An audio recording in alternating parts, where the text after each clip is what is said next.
तो कल हमने पढ़ा था एक्सरसाइज नंबर 3.2 में क्वेश्चन नंबर 7 तक तो हमने कल पढ़ लिया था। आज हम क्वेश्चन नंबर 8 से स्टार्ट करते हैं।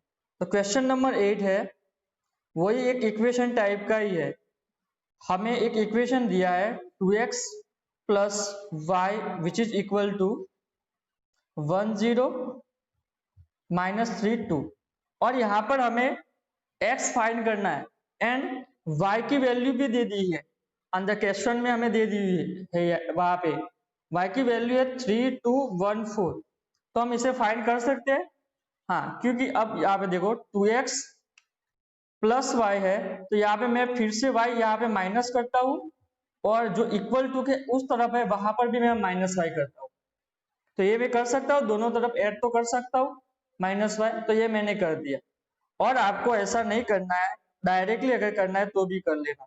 फॉर एग्जाम्पल यहाँ से 2x को मैंने सब्जेक्ट बना लिया और y को इस तरफ जो हम रेगुलरली करते हैं वैसे ही। तो यहाँ से y की वैल्यू यहाँ से माइनस हो जाएगी क्योंकि इक्वल टू इस साइड जाएगी, तो यहाँ से माइनस करके 3214। अब ये तो हमारे लिए आसान हो गया क्योंकि अब हमें क्या करना है, सब्ट्रैक्ट नहीं करना है।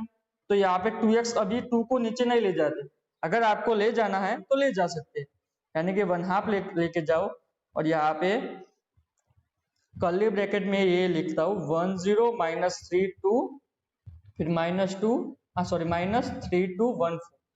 ओके, तो यहाँ से पहले हम क्या करेंगे, इसका सॉल्यूशन फाइंड करेंगे। ये तो सिंपली डिफरेंस ही है, डिफरेंस फाइंड करके जो भी मैट्रिक्स हमें मिलेगी तो यहाँ से मिलता है -2 -3 -1 यानी कि -4 एंड -2, ये मैट्रिक्स मिलती है। और बाहर हमारे पास 1/2 भी है, राइट। तो अब हम क्या करेंगे, हमें फाइंड x करना है। x के लिए ये तो स्केलर है, स्केलर को हम अंदर ले जाएंगे, सारे एलिमेंट के साथ मल्टीप्लाई कर देंगे, तो वो तो आप कर सकते हैं। ओके, तो ये क्वेश्चन नंबर 8 हो गया। क्वेश्चन नंबर 9 मैं आप पे छोड़ देता हूं, मैं क्वेश्चन नंबर 10 कर देता हूं। क्वेश्चन नंबर 10 जो है वो 9 के सिमिलर ही है, दोनों सेम ही है, लेकिन क्वेश्चन नंबर 10 है थोड़ा टफ है, सो मैं कर लेता हूं उसे। तो क्वेश्चन नंबर 10 पे आ जाते हैं। तो उसमें हमें फाइंड करना है solve the equation for the x y z and t if, यानी कि हमें इक्वेशन के नंबर जो x y z and t है वो वैल्यू फाइंड करनी है। तो जो इक्वेशन दिया हुआ है वो मैं यहाँ पे लिख लेता हूँ, यहाँ पे x z y and t, okay, small है। फिर बीच में प्लस है, 3 मल्टीप्लाई है 1 -1 0 2 एंड इक्वल टू के राइट हैंड साइड 3 5 4 6। ओके, ये हमारा इक्वेशन है। अब हमें यहाँ से x y z and t को फाइंड करना है। तो पहले हम फाइंड तो बाद में करेंगे, पहले हम इस इक्वेशन को जो सिंप्लीफाई करना है वो कर देते हैं, क्योंकि यहाँ पे 2 बाहर है, यहाँ पे 3 बाहर है, यहाँ पे 3 बाहर है, तो ये सारे स्केलर है। तो स्केलर को हम क्या करते हैं, अंदर मल्टीप्लाई करते हैं। ओके, तो पहले इस इक्वेशन को हम थोड़ा सिंप्लीफाई कर देते हैं, इस स्केलर को हम अंदर मल्टीप्लाई कर देते हैं। ओके, तो अंदर हम मल्टीप्लाई करेंगे तो हमें क्या मिलेगा, यहाँ से देख सकते हो आप। तो ये मैट्रिक्स है, उसको 2 से मल्टीप्लाई यानी कि 2x, यहाँ पे 2z है, यहाँ पे 2y, यहाँ पे 2 स्मॉल t, फिर यहाँ पे 3 है, 3 को भी अंदर मल्टीप्लाई करना पड़ेगा सबके साथ। तो यहाँ से कर लेते हैं 3 मल्टीप्लाई 1 यानी कि 3, यहाँ पे -3, यहाँ पे 0 हो जाएगा एंड 6 हो जाएगा। ओके, फिर यहाँ से इक्वल टू के उस तरफ यहाँ पर भी 3 है, 3 को सबके साथ मल्टीप्लाई करना है, 9 3 मल्टीप्लाई 5 15 12 एंड 18, राइट, यहाँ पे 18 है।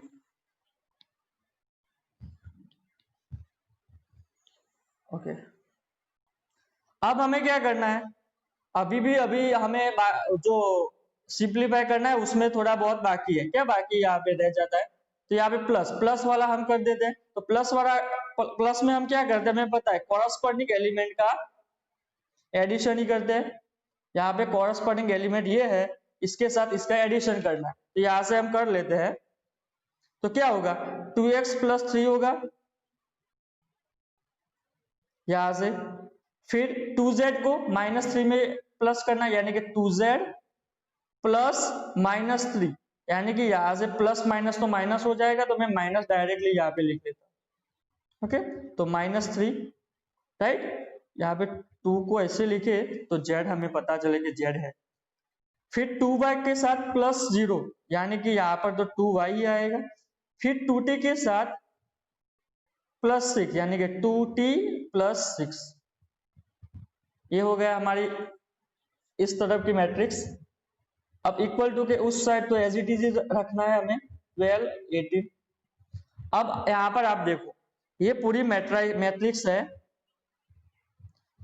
इसका नाम हम एक ही मैट्रिक्स है, इसका सपोज हम ए करते हैं, इसको सपोज हम बी करते हैं। तो यहां से देखो क्या है, बीच में ए है, सॉरी लेफ्ट हैंड साइड ए है, बीच में प्लस है, एंड यहाँ पे बी है। तो यहाँ पे देखो क्या है, ए इज इक्वल टू बी, यानी कि दो मैट्रिक्स इक्वल है, इक्वल मैट्रिक्स है। अब हमें पता है दो मैट्रिक्स इक्वल होती है तो क्या होता है, आपको पता है कि मैंने बताया था इक्वल होती है तो क्या होता है, 100% ट्विंस होती है। ओके, तो 100% ट्विंस होती है,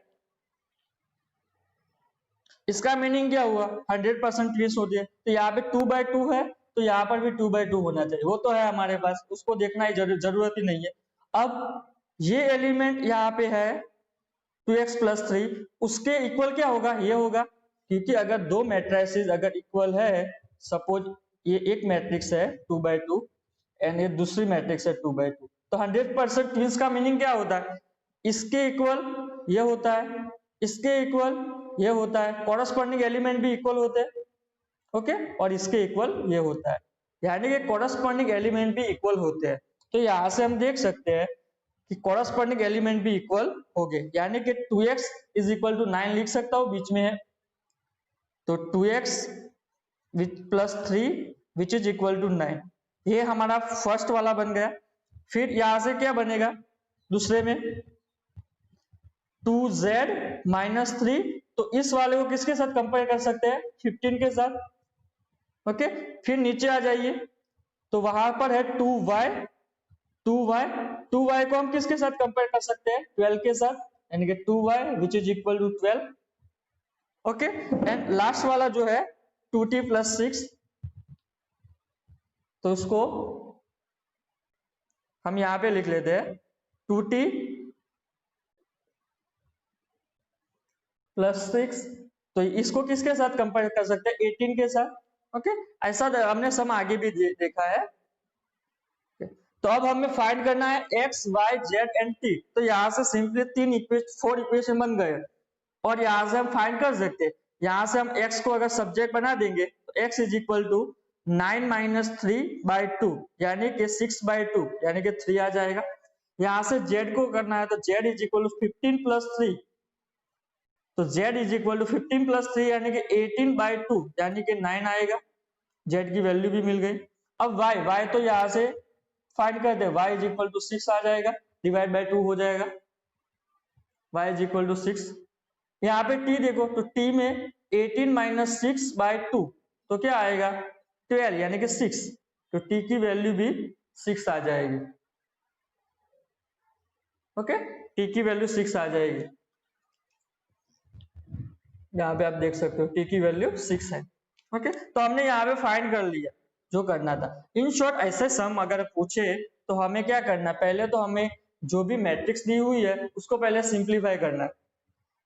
सिंप्लीफाई करने के बाद दो मैट्रिक्स इक्वल हो जाएगी, एक इक्वल टू के इस साइड, इक्वल टू के इस साइड, तो दोनों को सिंपली एलिमेंट को कंपेयर ही करना है। तो आप अगर एग्जांपल नंबर यानी कि क्वेश्चन नंबर 9 में देखेंगे तो वहां पर भी वही है। तो हम ऊपर से थोड़ा देख लेते हैं क्वेश्चन नंबर 9। पहले हम क्या करेंगे, जो टू एलिमेंट है यानी कि 2 स्केलर है उसको मल्टीप्लाई करेंगे। मल्टीप्लाई करने के बाद जो लेफ्ट हैंड साइड में दो मैट्रिक्स है उनका हम सम करेंगे।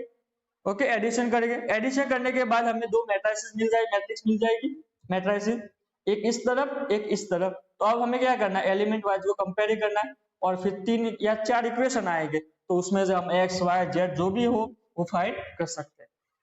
ओके, 10 तो हो गया। अब ओके, 11 भी आप कर सकते हैं, मैं डायरेक्टली 12 पे आ जाता हूं, 12 पे। तो 12 पे जो इक्वेशन है वो मैं लिख लेता हूं। तो यहाँ पे इक्वेशन थोड़ा उल्टा दिया है, आपने देखा होगा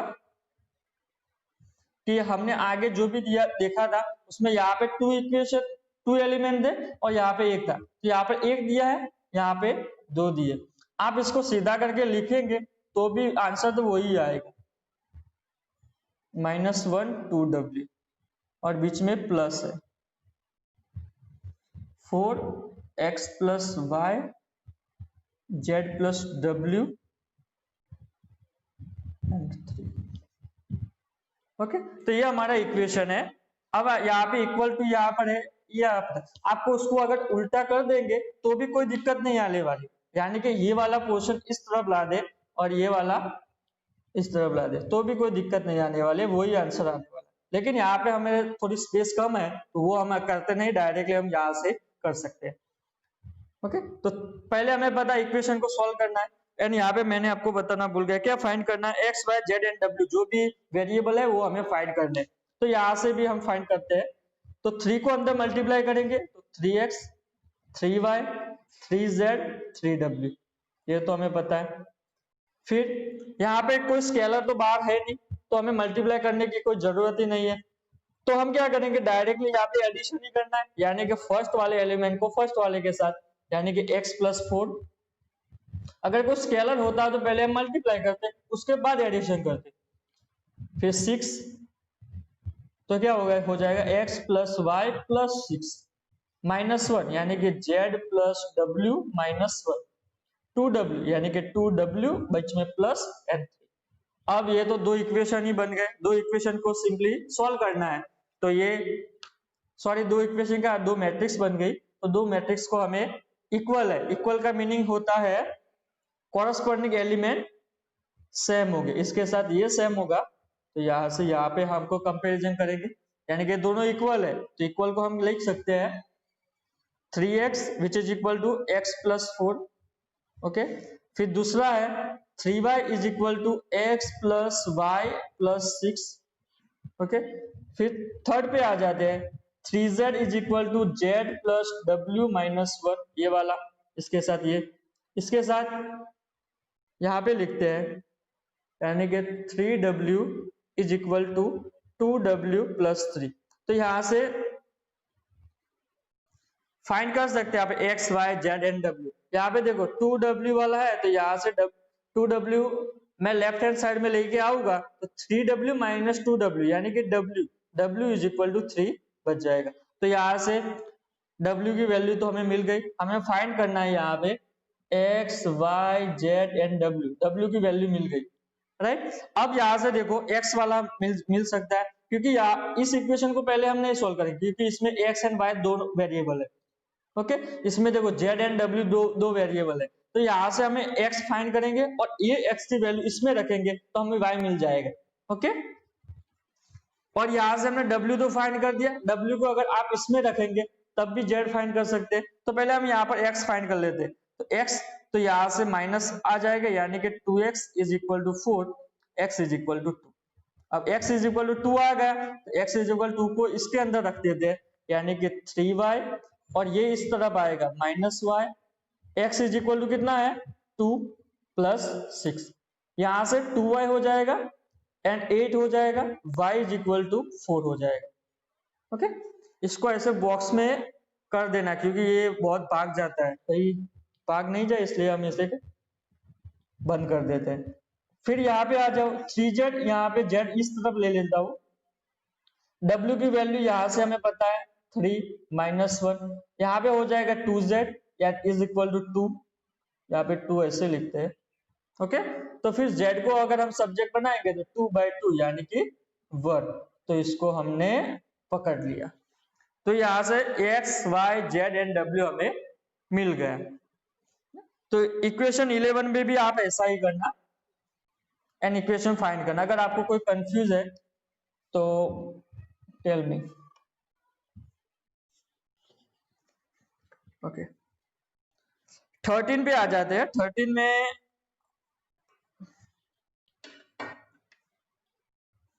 क्वेश्चन नंबर 13 में हमें एक एफ ऑफ एक्स दिया है, यानी कि वही मैट्रिक्स ही है, एफ ऑफ एक्स मैट्रिक्स है, वो डिफाइन की है हमें cos x, यानी कि जो भी अंदर है x के अंदर वो cos के पेट में पहले जाता है cos x, फिर माइनस साइन में जाता है और यहां से 0 जाता है। एक काम करते हैं,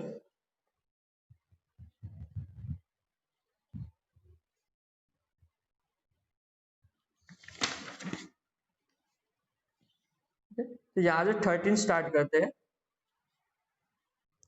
तो यहाँ पे एफ ऑफ एक्स दिया है हमें,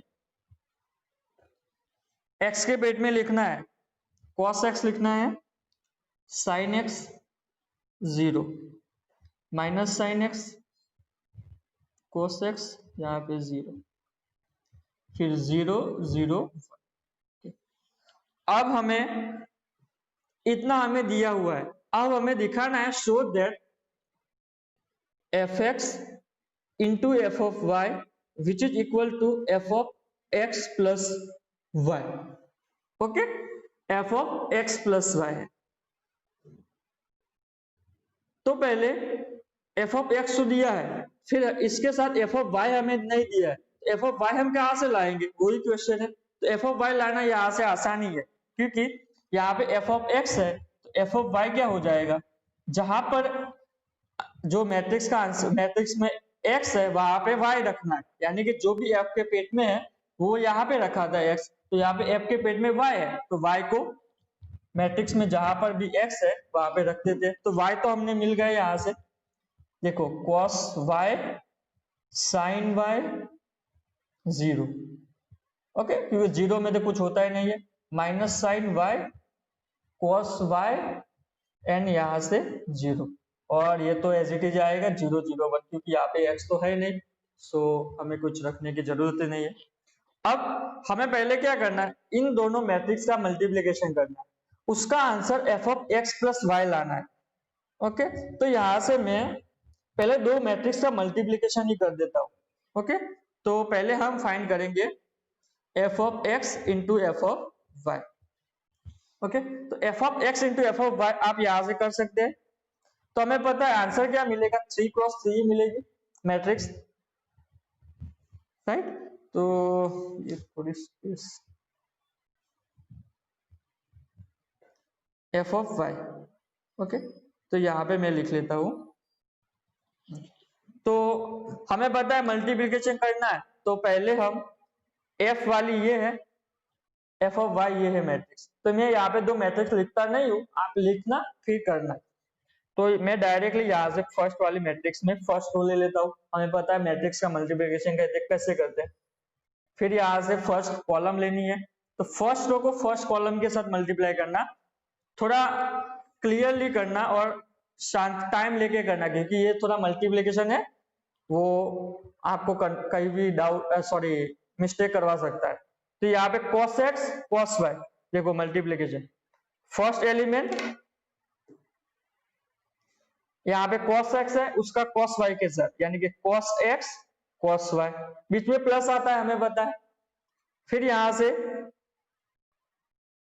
sin x sin y, लेकिन यहाँ पे माइनस sin x है, तो चलो मैं यहाँ पे लिखता हूं minus sin x sin y। Okay, फिर बीच में प्लस 0 के साथ 0, यानी कि ये तो 0 हो जाएगा। ओके, फिर फर्स्ट रो सेकंड कॉलम पे आना पड़ेगा यहां से, फिर यहां पर आते हैं, तो फर्स्ट रो सेकंड कॉलम, तो सेकंड कॉलम में cos x के साथ माइनस साइन y, यानी कि cos x into minus sine y।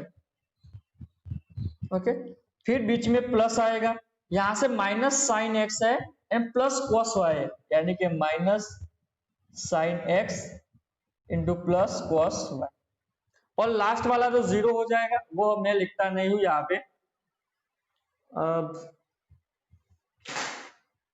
चलो, ये मैट्रिक्स के दो एलिमेंट हो गए। अब थर्ड एलिमेंट हमें पता है, फर्स्ट रो थर्ड कॉलम, तो यहां से फर्स्ट रो थर्ड कॉलम, तो थर्ड कॉलम के यहाँ पे मैं डायरेक्ट लिख देता हूँ cos x इंटू 0, ये तो 0 होगा, माइनस साइन एक्स इंटू 0, ये भी 0 होगा, एंड 0 इंटू 1 यानी कि वो भी 0 हो जाएगा।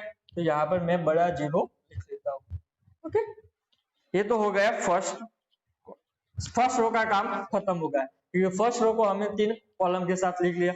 अब हमें पता है फर्स्ट रो का काम खत्म। अब हमें क्या करना है, सेकंड रो को पकड़ना है, सेकंड रो, और सेकंड रो को पकड़ के इन तीनों के साथ लिखना है। तो फर्स्ट सेकंड रो को मैं लिखता हूं, यहाँ पे क्या होगा, साइन एक्स है, यहाँ पे cos y, sine x cos cos y लिख लिया, फिर कॉस एक्स साइन वाई, बीच में plus cos x sine y, फिर लास्ट में 0 इंटू 0, वो तो 0, फिर first second row second column पे आ जाना चाहिए, क्योंकि ये तो खत्म हो गया सेकंड कॉलम। तो यहाँ पे sine x minus sine y, यानी कि साइन एक्स फिर बीच में माइनस साइन वाई लिखता हूं। ओके, फिर कॉस एक्स कॉस वाई, बीच में plus cos x cos y, फिर लास्ट पे आ जाते साइन के साथ 0 0, कॉस के साथ 0 0, 0 के साथ 0 0, ये बड़ा वाला लिख लेते हैं अच्छे से दिखाई दे। फिर लास्ट कॉलम पे आ जाते, सॉरी रो पे आ जाते हैं, लास्ट रो में 0 0 1 है, ये तो फटाफट हो जाएगा।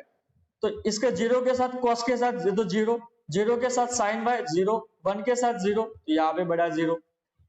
फिर फर्स्ट रो सेकंड कॉलम, तो यहाँ पे भी देखो फर्स्ट दो तो 0 है, यानी कि 0 है, थर्ड भी 0 है, तो इस पर 0,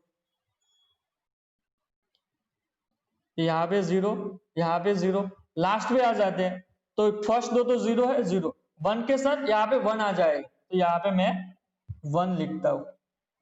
ओके, ये मैट्रिक्स हमारी हो गई, यानी कि ये हमारा फर्स्ट एलिमेंट है यहां तक, फिर यहां से यहां, और लास्ट वाला ये। ओके, आप समझ सकते हैं कैसा है। अब हमें सॉल्यूशन फाइंड करना है, तो मैं थोड़ा और सिंप्लीफाई कर देता हूं so that you can understand right way. तो cos x cos y, यहाँ पे माइनस में, चलो ब्लैक ही यूज करते हैं, cos x cos y।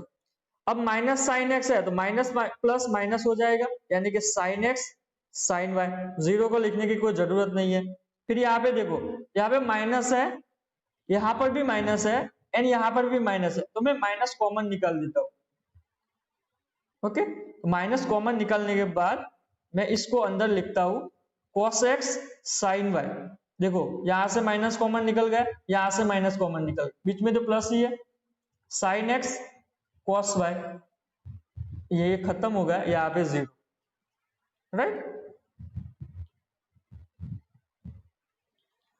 Okay, तो फर्स्ट मैट्रिक्स खत्म हो गया, सेकंड मैट्रिक्स पे आ जाते हैं। तो सेकंड मैट्रिक्स में तो कुछ करना नहीं है, सॉरी सेकंड मैट्रिक्स में, सॉरी सेकंड रो पे sin x cos y, यहाँ पे cos x sin y, यहाँ पे देखो माइनस प्लस, यानी कि आगे माइनस आ जाएगा।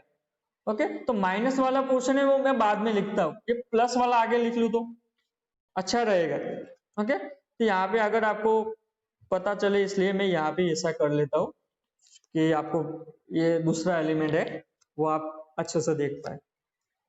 तो मैं cos y को आगे लिख लेता हूँ, लिख सकता हूँ cos x cos y, फिर यहाँ पे प्लस माइनस है तो माइनस में लिख सकता हूँ sin x sin y, और यहाँ पे तो बड़ा 0 है, देखो 0 है। मैंने यहाँ पे क्या किया, sin x है, sin वाला y वाला है वो बाद में लिखा, क्योंकि यहाँ पे माइनस है तो हमें बीच में माइनस लिखते हैं। ओके, तो यहाँ से लास्ट वाला तो 0 0 एंड 1। अगर आप इसको देखेंगे तो हमारा एक फॉर्मूला बनता है, फॉर्मूला बनता है,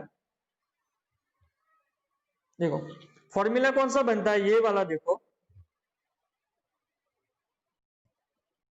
ये वाला फॉर्मूला बनता है cos x प्लस y। आपको ट्रिगोनोमेट्रिक में अगर याद हो, 11th में 3rd चैप्टर में आता है ट्रिगोनोमेट्रिक में, ये फॉर्मूला आता है cos x प्लस y। तो cos x प्लस y का फॉर्मूला होता है cos cos, यानी कि पहले cos को लिखना है, फिर cos को लिखना है y के साथ, cos x into cos x। अगर यहाँ पे प्लस है तो cos में माइनस आता है, पता है आपको, ओके, फिर साइन एक्स साइन वाई, ये तो आपको पता ही है, राइट। तो इसकी जगह मैं क्या लिख सकता हूं, ये लिख सकता हूं। तो यहां से मैं इसको रब कर लेता हूं, तो ये यहां से लिखते हैं, तो इसको cos x प्लस वाई में लिख सकता हूं क्योंकि बीच में माइनस है। अब सेम टू सेम यहां पर आ जाइए, तो ये क्या है, cos या साइन, ये फॉर्मूला क्या है मैं यहाँ पे लिखता हूं फिर आपको समझाता हूं। साइन एक्स प्लस वाई का फॉर्मूला है, तो साइन एक्स प्लस वाई क्या होता है, साइन कॉस, यानी कि sine x cos y, and यहाँ पे प्लस है तो यहाँ पर तो प्लस ही आएगा। कॉस में अगर प्लस है तो माइनस हो जाता है, एंड माइनस है तो प्लस हो जाता है, लेकिन साइन में हमें कुछ ऐसा होता नहीं है। फिर साइन कॉस कॉस साइन, ये हमारा फॉर्मूला था, आपको पता होगा, साइन वाई। ओके, तो ये फॉर्मूला यहां पर बनता है। देखो इसको मैं अगर साइन एक्स कॉस वाई वाला आगे लिख लूं and cos x sine y वाला पीछे लिख लूं, तो यहाँ पे देखो साइन एक्स कॉस वाई ये रहा, कॉस वाई साइन वाई ये रहा, तो इसको हम क्या लिख सकते हैं, साइन एक्स प्लस वाई। तो यहां से मैं इसको साइन एक्स प्लस वाई लिख सकता हूं, साइन एक्स प्लस वाई, हाँ लिख सकता हूं, और आगे माइनस है तो वो माइनस तो मैं एज इट इज रखता हूं। ओके, तो ये सिंपली तीनों फॉर्मूला ही है, दो फॉर्मूला हमने पढ़े थे, जो cos x plus y, cos x minus y, sine x plus y, sine x minus y, वो फॉर्मूला ही है। फिर यहाँ पे जीरो तो एज इट इज है, ओके जीरो तो है लास्ट में। अब हम यहाँ पे इसका फॉर्मूला, तो ये क्या है, साइन कॉस कॉस साइन, यानी कि वही है साइन कॉस कॉस साइन, तो यहां से हो जाएगा साइन एक्स प्लस वाई हो जाएगा। ओके, एंड यहाँ पे आ जाइए, यहाँ पे cos cos sin sin, लेकिन cos वाला यहाँ पे माइनस है, तो हमारी फॉर्मूला अगर लिखेंगे तो उसमें क्या आएगा, cos x प्लस वाई आएगा। हमें पता है cos में अगर माइनस होता है, cos x प्लस वाई का फॉर्मूला अगर एक्सपांड करे तो कैसे होता है, यही होता है। ओके, यानी कि cos x cos y, लेकिन यहाँ पे प्लस है तो बीच में माइनस आएगा, sin x sin y। फिर यहाँ पे तो जीरो ही है, फिर नीचे भी जीरो है, एंड लास्ट वाला जो हमारी मैट्रिक्स है वो लिख लेते हैं, जीरो जीरो एंड वन। तो ये हमने जो लेफ्ट हैंड साइड था f of x into f of y find कर लिया। अब हमें क्या उन्होंने बोला है, f of x into f of y which is equal to f of x plus y दिखाना है। तो यहां से मैं जो बीच वाला पोर्शन है उसे रब कर लेता हूं, लेकिन लास्ट वाला यहाँ पे एज इट इज रखता हूं। तो यहां से मैं इसे रब कर लेता हूं,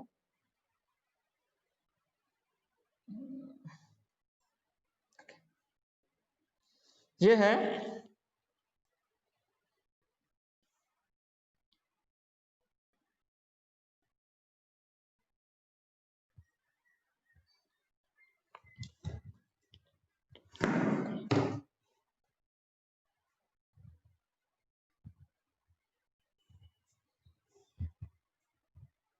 ओके, दिखाई देता है आपको।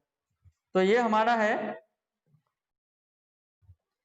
F x into f y, यानी कि लेफ्ट हैंड साइड है।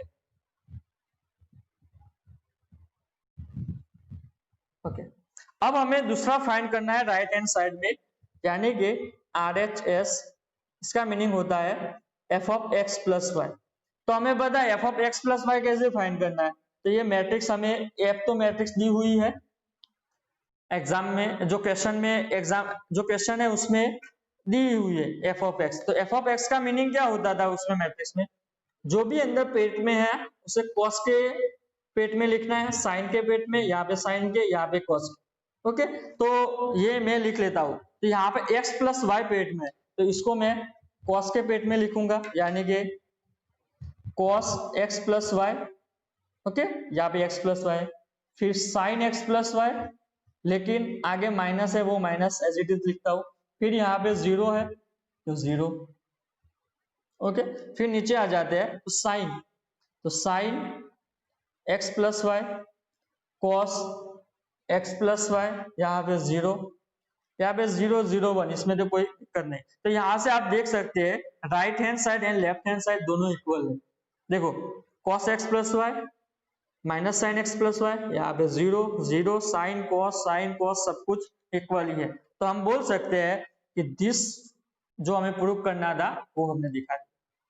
ओके, तो आपको यहाँ पे मल्टीप्लीकेशन ही करना है। तो मैंने आपको हर रोज बोलता हूँ अगर आपको मल्टीप्लीकेशन स्ट्रॉन्ग है तो आप एक्सरसाइज 3.2 तक कुछ भी कर सकते हो, कोई भी अगर सम आएगा तो आप कर सकते हैं। ओके, तो आप पहले मल्टीप्लीकेशन का कॉन्सेप्ट है वो स्ट्रॉन्ग बनाइए फिर। तो एग्जांपल क्वेश्चन नंबर 14 पे आ जाते हैं। तो क्वेश्चन नंबर 14 में नहीं करवाने वाला हूँ क्योंकि उसमें मल्टीप्लीकेशन है, लेकिन आपको डायरेक्शन दे देता हूँ कि कैसे करना। तो फर्स्ट मैट्रिक्स आप देखो वो 2/2 दी हुई है, सेकंड मैट्रिक्स भी 2/2 दी हुई। Okay, and is not equal to हमें दिखाना है, यहाँ पे भी 2/2 है एंड दूसरी भी 2/2 है, यानी कि दो मैट्रिक्स का मल्टीप्लिकेशन इक्वल नहीं होता है वो दिखाना है। तो ये एग्जाम्पल कौन सा है पता है आपको? ये मैट्रिक्स कौन सी है? देखो आप ए नाम दे देते हैं, इसको बी नाम दे देते हैं। तो यहाँ से ए बी है यानी कि ए इंटू बी है, और फिर इस तरफ आप देखो जो फर्स्ट मैट्रिक्स है वो बी है और सेकंड मैट्रिक्स है वो ए है, यानी कि यहाँ से हमें बी ए फाइंड करना है और दिखाना है कि ये दोनों इक्वल नहीं है। तो आप क्या करेंगे, पहले लेफ्ट हैंड साइड वाला है वो आप मल्टीप्लिकेशन फाइंड करना एंड बी ए फाइंड करना, और हमें पता है ये दोनों इक्वल नहीं आएंगे। इक्वल का मीनिंग क्या होता है? 100% ट्विंस होने चाहिए। ओके, कुछ भी अलग नहीं होना चाहिए। तो ये तो आप कर सकते हैं। फिर जो उसके साथ दूसरा क्वेश्चन है तो उसमें भी उन्होंने वो ही दिया है कि हाँ वही दिया है, a b is not equal to b a हमें प्रूव करना है। तो आपको अगर यहाँ से फर्स्ट वाले मैट्रिक्स को ए बोल देना, सेकंड वाली को बी बोल देना। ओके, या डायरेक्टली भी आप मल्टीप्लिकेशन कर सकते हैं, यानी कि फर्स्ट दोनों का मल्टीप्लिकेशन ऐसे करना एंड बी ए मल्टीप्लिकेशन करना। तो जो भी दो मैट्रिक्स आएगी, मैट्रिसेस आएगी, ये दोनों इक्वल नहीं होगी, वही दिखाना है हमें। यानी कि इन शॉर्ट तो यहाँ पे मल्टीप्लिकेशन ही है, वो आप कर सकते हैं।